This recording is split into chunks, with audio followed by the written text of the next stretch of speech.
यहाँ पर मौजूद सभी बड़ों ने आपको सारी बात बता दी।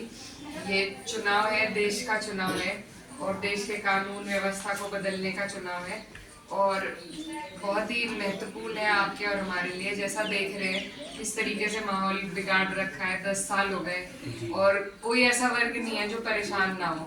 किसानों का भुगतान नहीं हो रहा, एमएसपी के दाम नहीं हो रहे, महंगाई है और किस तरीके से सिर्फ कुछ चंद लोगों को फायदा पहुंचाने के लिए पूरे देश को बेचा जा रहा है।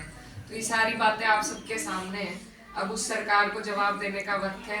यही हमारे पास एक छोटी सी ताकत है, अपनी वोट की ताकत है और हम हर जगह जाके कुछ कर नहीं सकते, लेकिन हम अपनी सीट पे वोट देकर बदलाव ला सकते हैं और जब एक एक सीट पे बदलाव होगा तभी जाकर हमें इंशाल्लाह कामयाबी मिलेगी सरकार को बदलने में।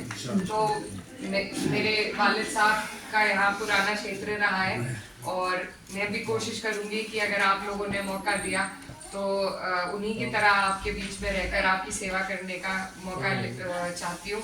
और क्योंकि रमज़ान का महीना है तो आप सबसे दुआओं की भी दरखास्त है और आने वाली 19 तारीख को अप्रैल में चुनाव है।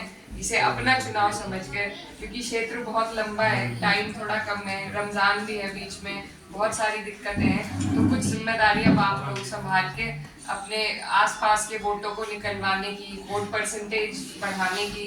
जो पर्चियां हैं, कभी कभी बूथों की दिक्कत हो जाती है, वोटों की दिक्कत हो जाती है, उस पर पहले ही निगरानी रख ली जाए तो वो बेहतर होगा।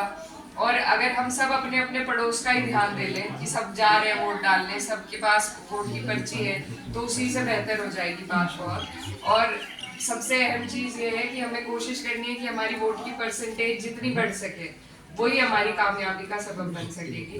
तो हमारे जो 22 का चुनाव था नाहिद भाई का कैराना में, उसमें भी हम बहुत ज़्यादा वोट परसेंटेज हुई, तभी वहाँ कुछ धांधली नहीं हो पाई और तभी हम वहाँ जीतने में कामयाब हुए।